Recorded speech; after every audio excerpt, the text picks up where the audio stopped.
Again, hello everyone. Welcome and thank you for joining us today. My name is Cora Halsworth. I'm Manager of Municipal Programs at the British Columbia Institute of Technology Centre for Eco-Cities and Principal of CHRM Consulting. I'm hosting today's webinar and I'm supported by presentations by my colleagues and fabulous guest speakers. And please note that we're recording this webinar so we can make it available for those that couldn't attend in person. This webinar has been made possible with support of the Real Estate Foundation of BC, and we'd also like to thank Real Estate Foundation of BC for support of our work in establishing the Centre for Eco-Cities and also in creating the resources we're going to share with you today. We'd very much like to thank our guest speakers for today, and I'll be introducing you to very shortly. So our project team acknowledges our work is conducted on the unceded traditional territories of the Coast Salish nations of Musqueam, Squamish, Tsleil-Waututh, Coquitlam, and Lekwungen peoples represented by the Songhees and Esquimalt nations, and the Wasanic peoples represented by the Sartlip, Pecouchin, Sayout, Sycom, and Malahat nations. We're grateful to these peoples who continue to live on these lands and care for them, along with the waters and all that is above and below. So I would like to, as we get started here, encourage you to share in the chat what motivated you to join the session. Say hello to everybody here. And yeah, let us know what motivated you to join the session today. So today we're here to share details about two new resources that are available to support municipal climate and sustainability action focused on consumption. This includes a new tool that provides consumption-based emissions and ecological footprint estimates for communities across BC, and a new climate action guide, which provides a framework and priorities for action from a consumption-based approach. We'll also hear from local governments that are already putting these approaches into action. We'll start with Jenny Moore, Director of Institute Sustainability and founder of the Centre for Eco-Cities and Eco-City Footprint Tool. She'll kick things off for us with an overview of the Shrink, Share, and Regenerate framework that you'll find in the guide. I'll share an overview of the new tool and guide, and then we'll hear from local governments that are working in this space. First, you'll hear from Glenys Verhulst, who has been with the District of Saanich since 2017 and leads climate mitigation and adaptation projects and programs for the community and operations. Then you'll hear from Karen Story, who's a senior engineer at Metro Vancouver. Karen specializes in reuse and resource recovery programs for local government. In addition to being an engineer, she holds an MBA with specialization in circular economy. She'll share information about Metro Vancouver's circular economy programs and policies that reduce waste and maximize community value. Our last speaker is Tyson Gangsk, who is the Deputy Chief Financial Officer for City of Port Moody. As a certified professional accountant, Tyson has worked with local governments for the last 14 years, and he'll share how Port Moody has integrated natural asset accounting into financial planning. And then I'll conclude with some examples of how local governments are supporting regenerative agriculture and equitable access to sustainable food. We'll be taking questions after all the panelists speak, although I do encourage you to ask questions in the chat, and our speakers and guests can also respond to some of those questions in the chat during the presentations. So I'm now pleased to hand over to Jenny Moore, who's going to share a little bit about the Shrink, Share, Regenerate framework. Right. Thanks, Cora, and welcome everyone. It's so great and heartwarming to see so many people on today's call from such a diversity of backgrounds and local governments in particular. My heart goes out to you as a past local government person as well.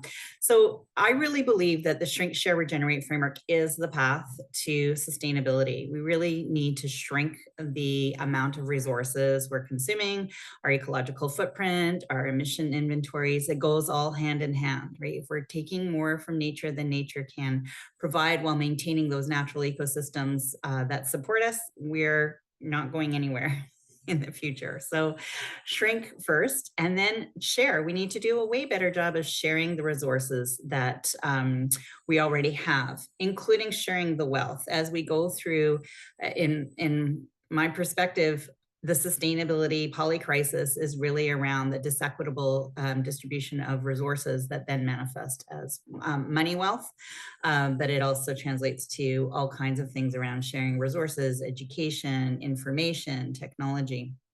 And finally, regenerating both our environmental and social capital.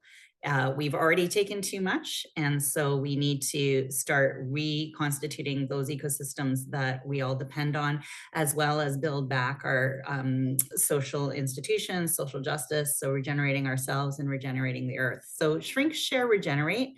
It's a pretty simple mantra, and I think it's the path that we're following and using as a framework for the tools and guides we're developing at the Center for Eco Cities at BCIT. Next slide. So shrinking our environmental impacts, that's really what we're focusing on here today. So most of us are already using about 4 planets worth of ecological resources.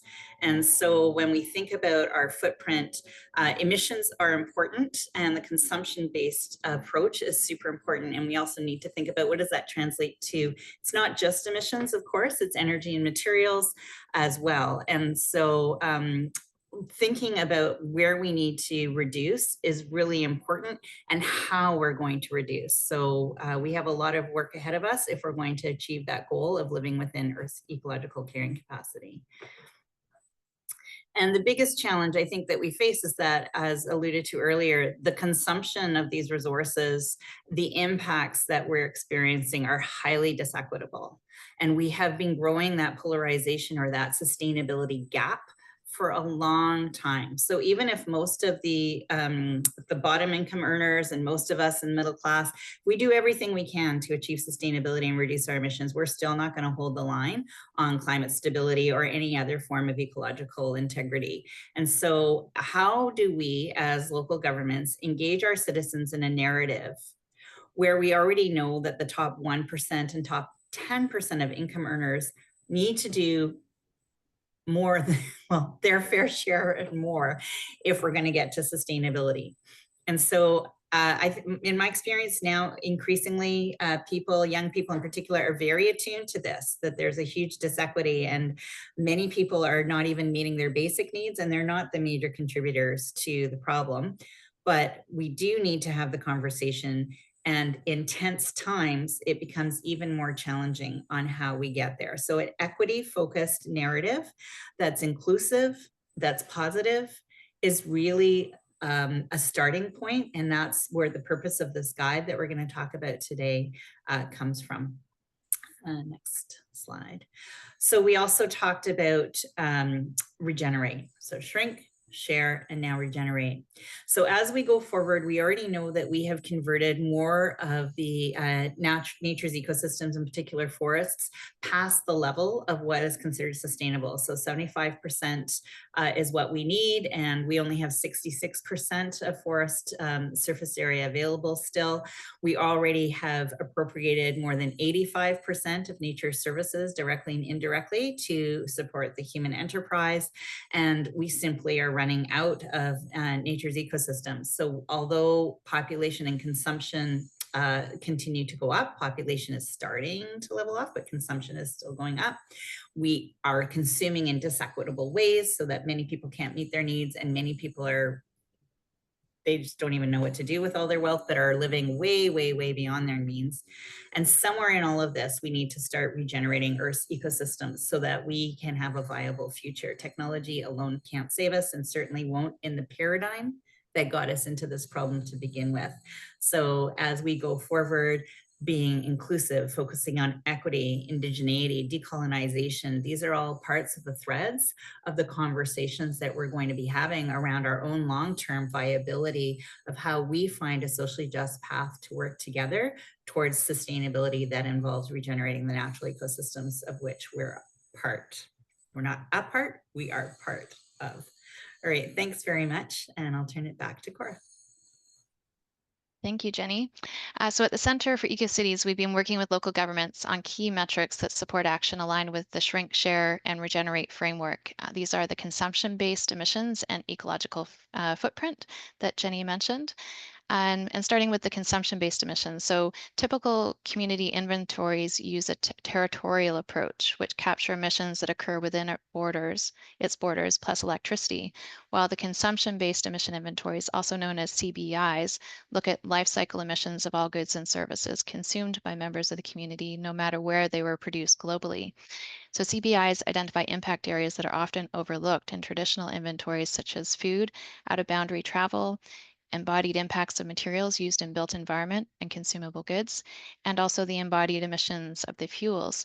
So these are the embodied emissions that happen during extraction, processing, and transport of fuels.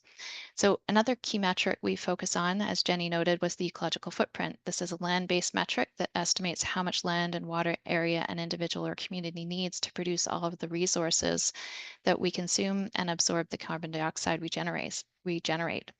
So this is an easy to communicate metric that shows how much land area, or in our case, how many planets would be required to support our habits if everyone on the planet consumed at the levels we do.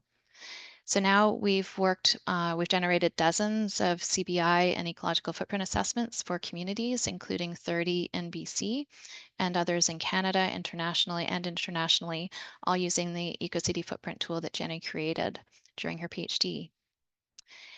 So today I'm going to share information that builds upon this work we've done, including two new resources, our archetype tool that offers consumption-based inventories and ecological footprint estimates for BC communities, for most BC communities, and our new action guide that's focused on consumption. I also wanted to highlight that we worked with C40 Cities, One Earth Living, and Hot or Cool Institute on a similar guide, but international in scope, that will be coming hopefully later this year. So starting with our archetype tool, so now because of this, municipalities across BC can access their own consumption-based emissions and ecological footprint estimates from the years 2011 to 2023. So we developed these estimates based on data we have from working on those 30 municipal inventories across BC. And using within the tool, if you go in there, you can use a drop-down menu to select a BC community and a year to receive an estimate of the CBI and the footprint. So we're pretty excited to be able to offer this in across BC. Also, this information, we hope to be able to replicate something like this across the country in future work that we do. So when you go into the tool, you can also see details within each consumption category, and you'll find ecological footprint assessments. So I encourage you to access and explore these results, and look forward to sharing more. So I wanted to also share some of the key benefits of working with a consumption-based approach, um, and share how it can be so a powerful way to inform climate action at the local level. So first, it brings equity into the conversation by helping us to understand our fair share of emission impacts so that we understand and address emissions that are occurring elsewhere because of the things we're consuming. This broader view helps us take responsibility for our full impact. Second, focusing on consumption opens up new opportunities to reduce emissions. The Intergovernmental Panel on Climate Change recently highlighted that lifestyle and behavior change could deliver up to 40 to 70% of the emission reductions needed to reach net zero, and that cities are well positioned to help make that possible by providing the right infrastructure, policies, and support. Third, if we don't consider embodied or life cycle emissions, we might be underestimating the benefits of our climate action. For example, shifting away from cars is of course a great climate action strategy, but it's even more important when we look at the embodied emissions associated with producing the fuels in the vehicle. So these embodied emissions, when you factor those in, we see emission savings that are about 2/3 higher than we'd estimated using just tailpipe emissions. So that's an even stronger argument for shifting away from vehicle transportation. Fourth, a consumption-based approach helps us identify blind spots in current climate plans, especially around food. Food usually makes up about 20% of our consumption-based emissions, but because most food is produced outside our communities, it doesn't show up in territorial emission inventories. Another example is natural gas.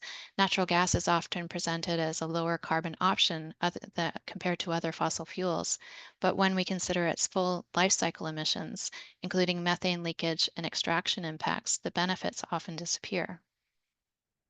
Finally, local governments can't do this alone, of course.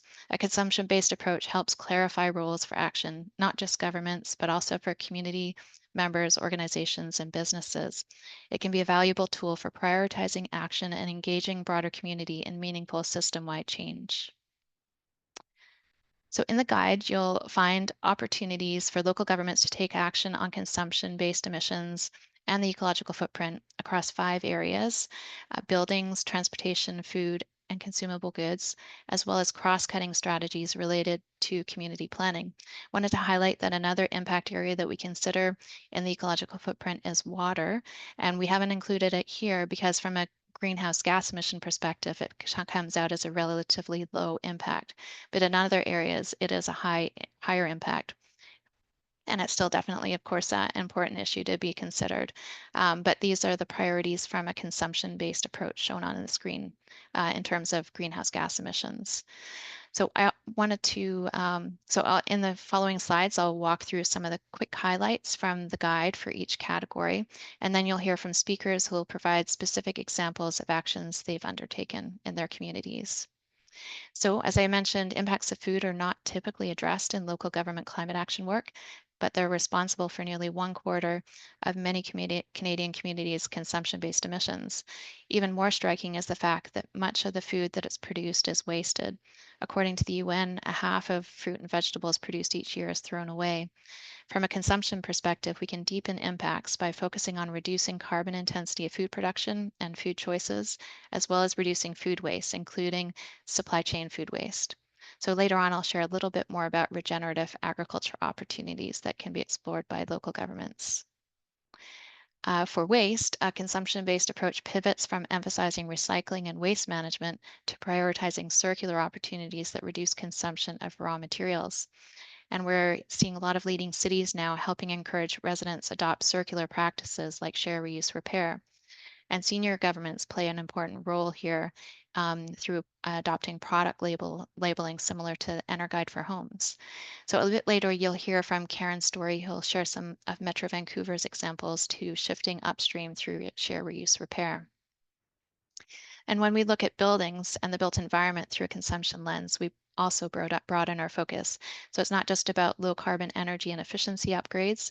We must also consider embodied emissions of buildings. So these are upstream emissions from producing and transporting the materials that goes into making the buildings. It also means thinking about the size and use of our building spaces. So right sizing buildings and using them more efficiently can significantly reduce emissions over their life cycle. You can also find more details on the impacts of buildings from a consumption approach using by reviewing one of our previous webinars you can find on our website. So when we consider embodied emissions in the transport sector, the case for shifting away from private vehicles becomes even stronger, as I noted earlier. And the consumption approach highlights the importance of reducing overall mobility demand through compact, walkable communities and prioritizing active transportation and transit. Also adopting more circular approaches like bike and e-micromobility systems. And you'll hear more from Glenna shortly about a local e-bike incentive program that they've developed in Saanich. The guide also includes cross-cutting section on urban planning, highlighting how local governments can support more sustainable lifestyles through design and zoning. For example, by working to create complete compact communities, local governments can support residents in meeting their daily needs within walking distance or aided by e-micromobility, biking, and transit. Incorporating urban agriculture and circular opportunities can also shorten supply chains, helping communities and residents become more self-sufficient and minimize waste. You'll hear more from Glennis about the District of Saanich, how they're working with to advance complete communities as well. And lastly, our guide also highlights natural asset management as a key opportunity that recognizes the valuable services that ecosystems provide, like stormwater management. These also support climate adaptation, ecosystem health, but also lead to significant cost savings for the municipality. And as I think many of you know, Town of Gibson's was one of the first in Canada to adopt green infrastructure into management strategy. We're going to hear today about City of Port Moody's recent work in developing its asset management strategy and policy. So that concludes my portion of the presentation. I'm really pleased to now hand over to Glenys Verhulst, Sustainability Specialist at District of Saanich. And I'll hand it over to you, Glenys. Hi, everyone. How's my audio? Perfect.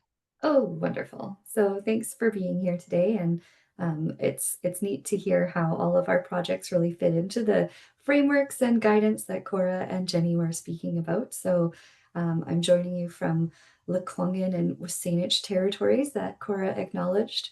And if we go to the next slide, um, we're going to have a very breezy high-level tour of just some of our sort of strategic high-level approaches that are incorporating the eco footprint and CBEI, as well as more particulars about what we're doing for measurement and some action examples. So next slide. And for those of you not familiar, Saanich, we're neighbors with the city of Victoria on Vancouver Island, and we're quite large in terms of size and population for BC municipalities. We're a mix of suburban, urban, and rural and agricultural, and we have a long history of climate action. Next slide. So starting at the top, the official community plan, which for those of you not familiar with local governments is our main guiding document that addresses how we are going to organize our community. And we recently had an update, but for a very long time, our official community plan has been called Sustainable Saanich and has incorporated triple bottom line, the Brundtland Report definition of sustainable development. And new this time around, we have incorporated One Planet Living principles and committed to ongoing eco footprint metrics. So the eco footprint is bigger than the climate change considerations. So we figured it belonged in our official community plan. It also has some urban tree protection, access to natural spaces, and it's directing growth in areas away from sea level rise. So we're thinking about a lot of climate change things. And if we can go to the next slide, the main overarching theme of our official community plan update is to focus growth in our primary growth areas. So you can see where the red is, that's where we're hoping to grow.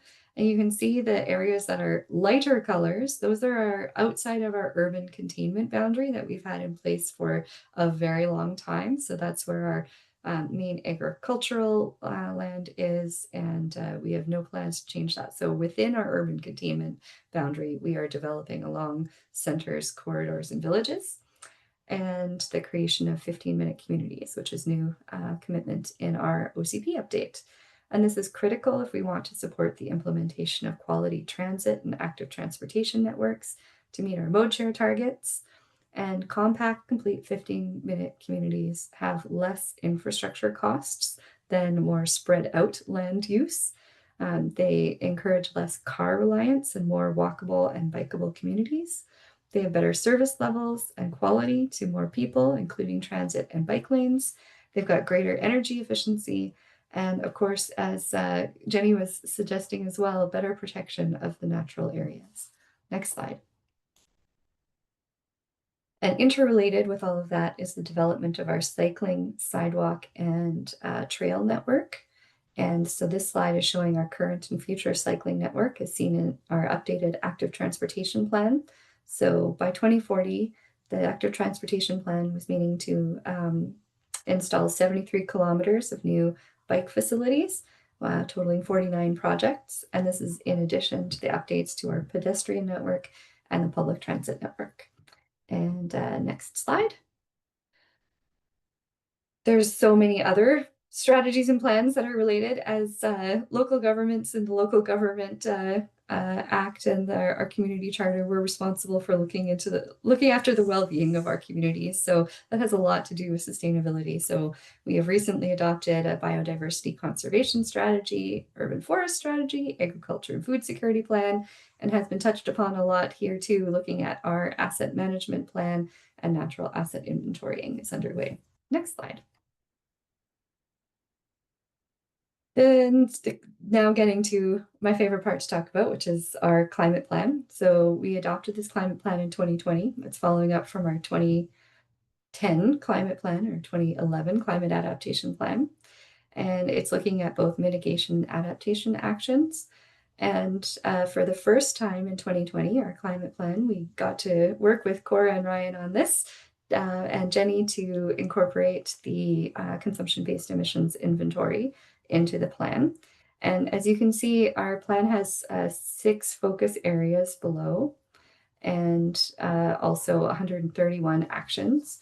And everything, of course, touches a little bit on consumption-based emissions, but especially highlighted in the food and materials section.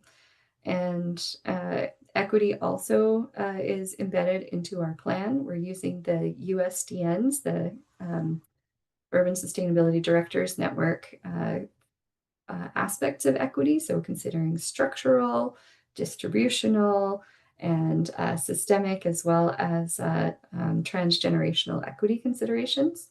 And definitely, as mentioned by Jenny, we recognize that there's many dimensions of equity, but along the economic equity, there's a CBI connection because emissions go up as spending goes up typically.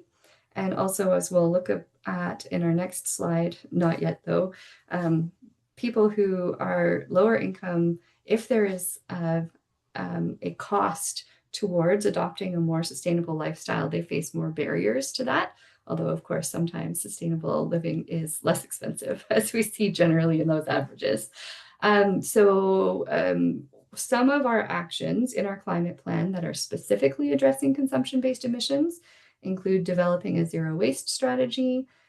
Within that, we're already working on some circular economy initiatives. We are partnering with Synergy Enterprises, a nonprofit in Victoria, as well as we have working internally with our new economic development office as well. We are looking at a low carbon food procurement pilot, not just looking at it, we've implemented it, and I could talk more about that in another presentation because that's pretty fun. We've now got lots of lessons learned about low carbon food for municipal events. And we also have the residents' carbon calculator and residents' guidebook on climate action, so people can look at their own emissions from their household using a consumption-based emissions lens, so looking at the food as well as consumables, as in addition to the territorial emissions. And then we have a guidebook that leads residents through what the priority things they can do to reduce their emissions are in all of those areas. And other actions in the plan have consumption-based emissions reductions as a co-benefit. So, but let's go to the next slide and look at just one action in the climate plan, which was our e-bike incentive pilot. And we partnered with researchers at UBC as well as our local community social planning council. And it provided different incentive levels based on household income. So reaching people who may have wanted to adopt an e-bike, but had some cost barriers to doing so. And it was the first municipal e-bike incentive program in BC to incorporate equity in the design.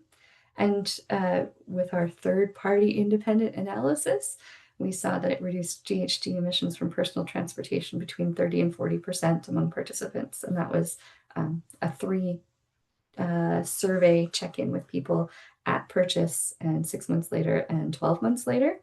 And one of the things that I think was really important about this is that this analysis that UBC did was that it also included consumption-based emissions of the e-bikes and the batteries and those savings. So those results are including consumption-based emissions, and we still saved GHGs.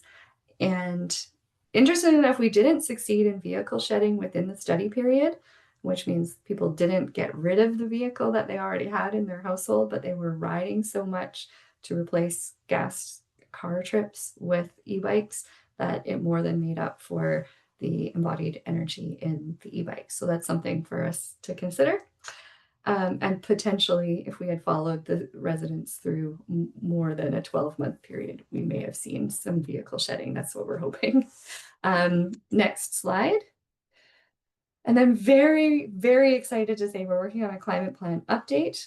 We will again include consumption-based emissions inventory, but not only the inventory and related actions, but we're also going to be working on targets and a pathway for reductions. And so this is something we're excited to, again, work with Cora and Ryan on. Very lucky to work with them. And we're also going to be looking at adopting some global fair share targets. Which is it's going to be a lot of work to get there. We need some transformative change, but we've laid some good foundations for getting there. So if you want to learn more about this, visit saanich.ca/climate plan. We also have annual reports on how we're doing on our climate progress. Thanks very much. Excellent. Thanks so much, Glenys. Always terrific working with you on these amazing projects you're doing in Saanich. Amazing leadership going there. So we'll do some questions, as I mentioned, at the end. So I'm going to now introduce Karen Story. And so Karen's going to share about Metro Vancouver's programs and policies to advance share, reuse, repair, and circularity. Over to you, Karen. Hi, everyone. Okay, so today the mission is to give you a little bit of a taste of what we've been up to in terms of what I like to say is operationalizing reuse and repair. So actually making it accessible to people. And it's just our journey to date. We still have a long ways to go, but we've got started, and I'm happy to share where we're at. So next slide. So most of you, sounds like you would probably know Metro Vancouver, but we're a regional government located in beautiful British Columbia, where most of you are also located. And we have 21 member municipalities, including Burnaby, where BCIT is located, Treaty First Nation and Electoral Area A. And we provide a number of services to our residents, are almost 3 million residents, including solid waste, which is where I work, and my team is a zero waste implementation team. And I'm going to go over some of the levers we work on: policy, people, and programs. So next slide. Policy for me is a really important one. We hear a lot about people would like to participate in reuse and repair, but it's difficult. The system's not set up for them to participate in it. And I think we do have some really great foundational policies, like our Metro Vancouver disposal ban, which encourages things not to go to disposal, and EPR for a number of products, including electronics in BC. But sometimes I think that also works against us, because people think they've checked the box in sustainability when it comes to waste management because they're already recycling. And then there's some new things that are coming up, like the plastics registry, where organizations are going to have to start reporting on where things with plastics in them, which is pretty much all products now, are going. So for electronics, for example, they'll have to soon start reporting collection of them. And then by 2027, they'll actually have to report on reuse and refurbish. And there's also been some work by the federal government on right to repair. So I think that piece is moving in the right direction, and it's a really important piece for us in order to achieve the goals that we want to achieve. So we're working on that, but in the meantime, we're still trying to move the dial in the places we can. So next slide. And I mentioned people. So the way we try to influence people is through behavior change. So encouraging them to adopt habits and celebrating the good habits they already have. So our two campaigns that focus the most on reuse and repair are our Super Habits campaign, and that's celebrating people bringing their bag to the grocery store, remembering their cup when they go to the local coffee shop, and all those little efforts we make on a daily basis really add up to make a big change. We're working on refining our estimate for single-use items disposed annually, but it's north of 1 billion items per year disposed in the region, even though we have recycling of many of the single-use items. So there's a lot of single-use items being put onto the market. Another area of interest, especially for our residents, is textiles. And while we know people really want to recycle their textiles, the best thing you can do at this point is to really be a responsible owner. And so our recently refreshed campaign, you may have known about our Think Thrice campaign. We now have our Repair and Rewear campaign, and that really encourages people to repair their items and reminds them of the pride and this kind of how proud you are when you actually repair the items you already own. So just trying to encourage people to do these habits is really our focus. And there's more campaigns on our website. I just don't have time to get through them all. And then the other area we work on is programs. So in the next slide, the two programs I wanted to highlight, the first one is Reuse Days. So Metro Vancouver operates a number of recycling and waste centers. And there's lots of different free recycling options for our residents. But in the past few years, we've been working on also having reuse drop off. So this is really great because the way we do it is we have the reuse service provider on site. So in this photo, it's our North Shore location, and we have Urban Repurpose on site. And the reason we have them on site is if you look at the things on the table, I personally cannot tell if that speaker could be resold. And I think most people, when they're coming to our facility, they can't tell either. And it's really important that we have the reuse service provider on site so they can say, yes, this is an item that I can take from you and I will sell it in my store. And that also builds trust in what's happening, because a lot of people are struggling to trust what happens when they drop off materials and where they go. And so that's another piece that we're working on. And people love this program. They love being able to donate to a local nonprofit, and they love that if their item can't be donated, they can then just put it in the recycling bin, or worst case scenario, there's a place to dispose of it responsibly right there as well. So we have it at our two locations, North Shore and United Boulevard. They run a little differently, and I encourage you, if you're in the region, to check them out. The North Shore is starting this weekend, every Friday and Saturday until the end of September. Okay, and then the next program I wanted to highlight is our repair cafes. So we don't actually run them ourselves. We co-fund our member jurisdictions up to 50% of eligible expenses. And these are really great. I don't have the details in front of me, but I think it was about 24 repair cafes in 2024, repairing almost 1,100 items. And it makes a big difference. Not only does it keep these materials out of the waste stream, but it encourages transfer of skills to other folks. So we have skilled mentors in repair teaching young high school students how to repair items so they can become a repairer as well. We have really positive stories from our reports that we get from our member municipalities that put these on about people saving money. If you repair these days, if you repair like a hair straightener, that could save you $100 or $200. So the impacts to the individuals that attend these are really good, and they also help create community and build community cohesion. And we have been trying to improve equity. So we do have a little bit of a bonus in our funding for those communities that allow the repair cafes to be accessible to those that wouldn't normally be able to access them. And so far, the uptake has mainly been for seniors and a couple others, but we're looking forward to seeing how that could evolve over time. And then the last slide that I wanted to talk about, just let you know, these are two programs, but there's a lot more that we're doing. Our team goes kind of where the waste and the climate impacts are. So a lot of the things Cora talked about, we're working on. We have the Food Recovery Network with Food Mesh, so you can search Food Mesh, Metro Vancouver Food Recovery Network, and learn all about that work. We're really working on reducing single-use items at events. There's a lot of events in this region and they create a lot of waste. And so we're working with Ocean Ambassadors and others on that. And we're also working in C&D. So these are kind of the areas we're focusing on, and happy to share more in the answers to your questions in the chat. Excellent.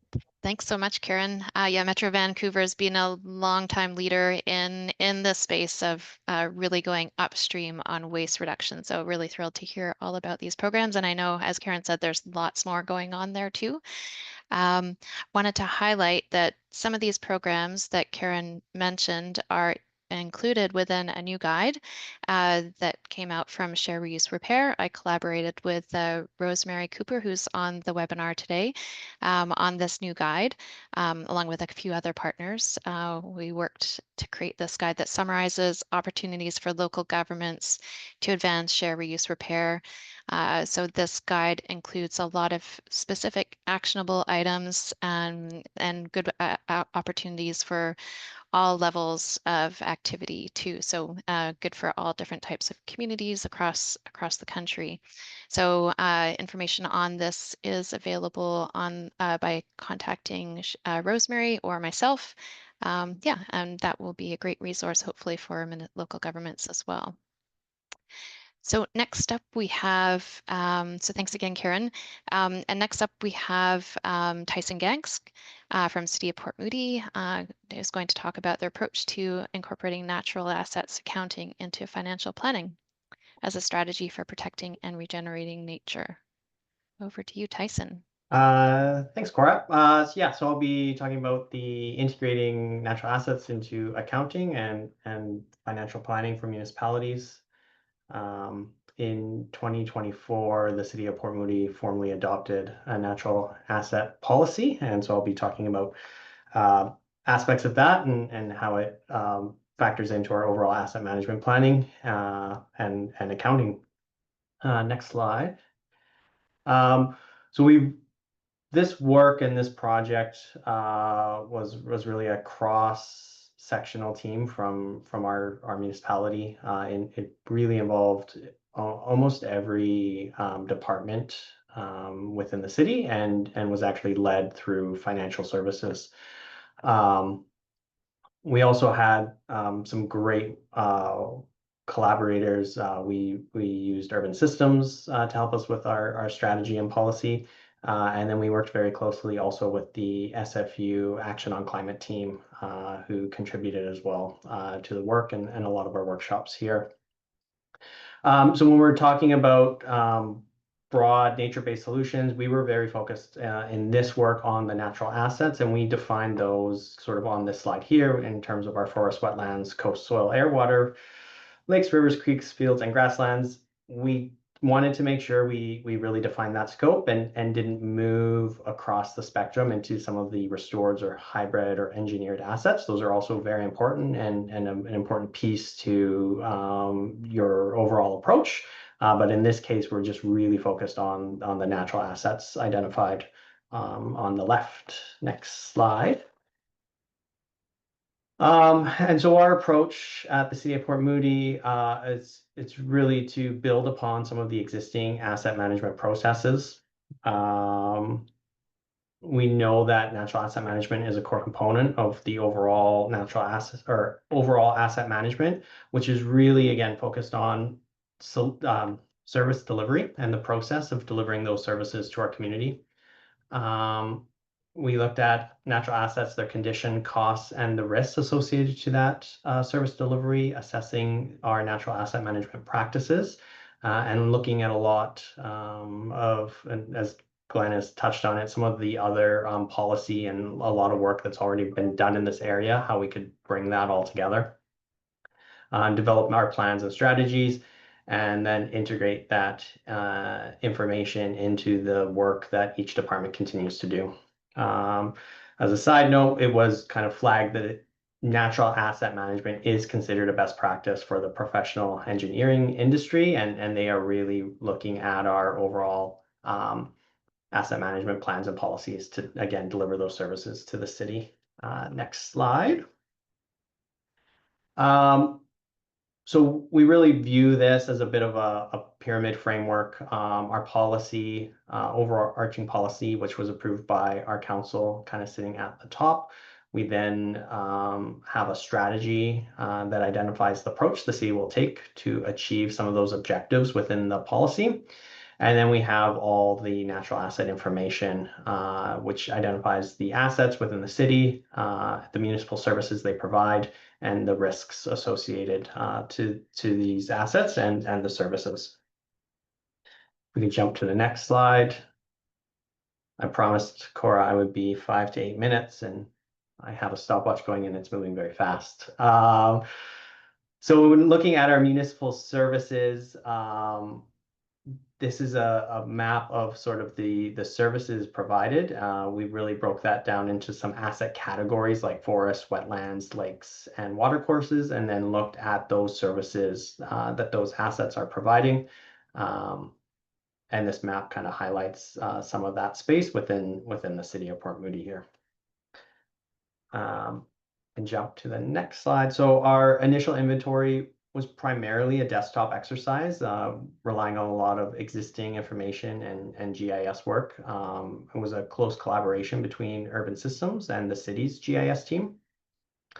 We took a multi-step approach to compile and review, again, working with our cross-functional team, and compile existing data from a lot of many different multiple sources and projects that we had. Next slide. This next slide has a lot of words. I'm not going to read through all of them.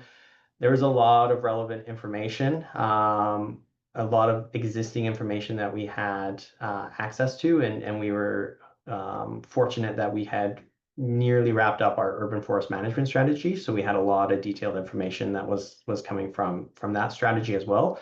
But you can just see from here, there's in building up that asset inventory, a lot of relevant information to pull from.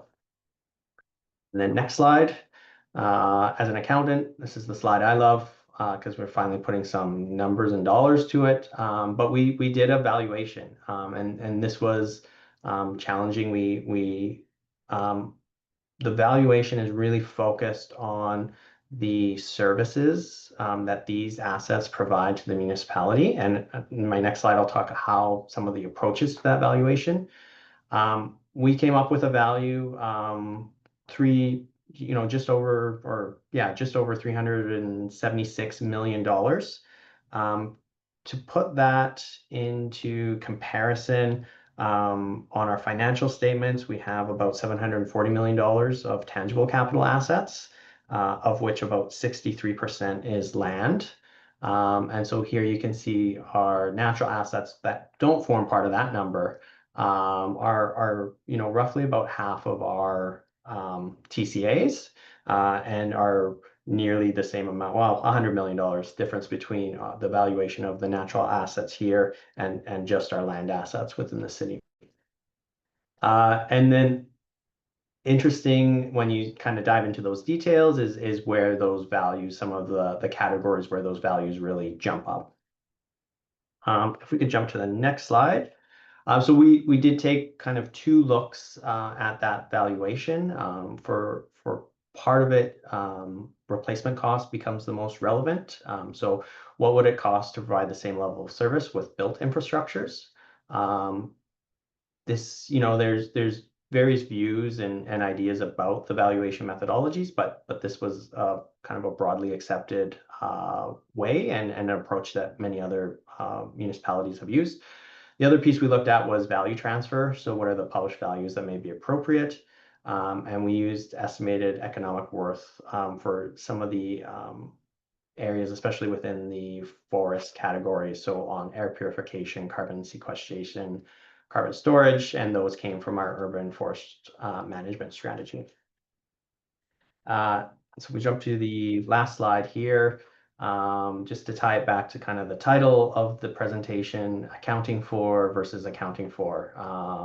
So recently, the International Public Sector Accounting Standards Board issued a draft exposure on tangible natural resources for public comment.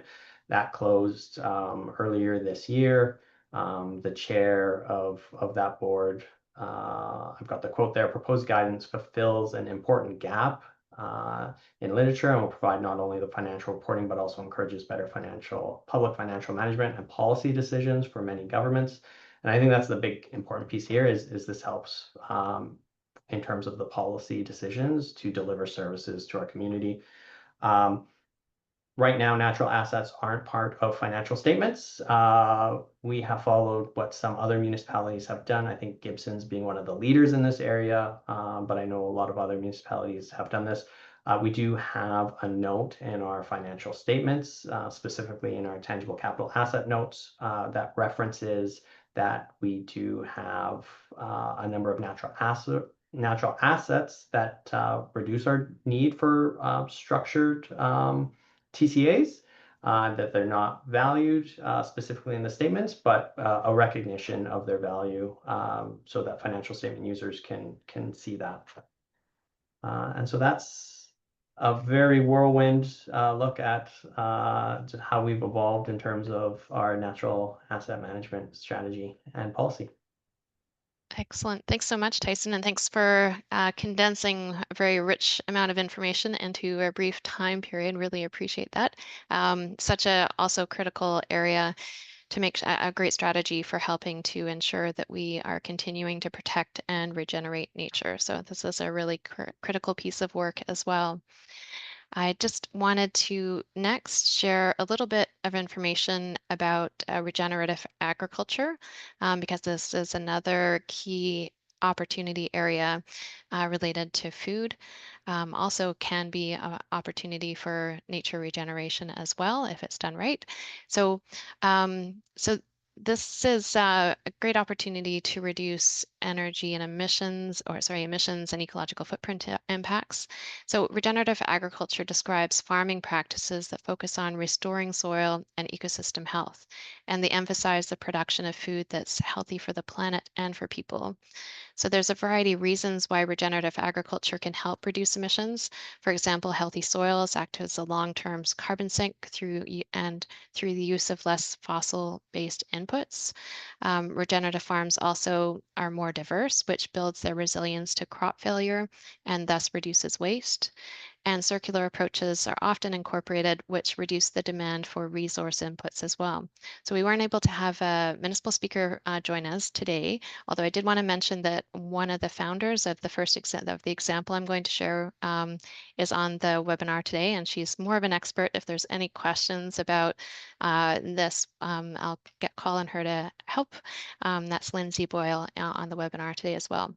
So I wanted to highlight there's a range of initiatives that are happening in the capital region right now to advance local agriculture. And so that started back with, well, one of the examples I'm aware of is Halliburton Farm, which is providing opportunities for local farmers, many of which are practicing organic methods.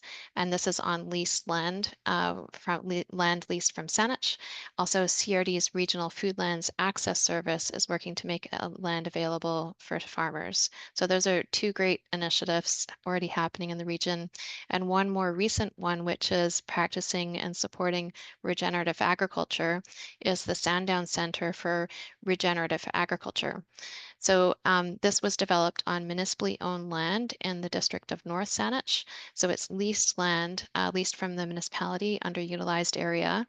Now it's supporting more than 25 regenerative farmers, 75 community gardeners, a school-based and summer camp program, and soon it'll have a two-acre commercial farm that will grow food exclusively for school food programs. So again, any questions on this, I'd love to point you to, well, we've got Lindsay here that can help answer some questions on this. So I just wanted to make sure we captured this as a really excellent opportunity to help address food locally as well. So that concludes our presentation component, and looking forward to getting into questions now as well. And I know there was a couple. I've got Ryan, my colleague Ryan Mackey from Center for Eco Cities has been tracking the questions. I saw a couple of interesting ones.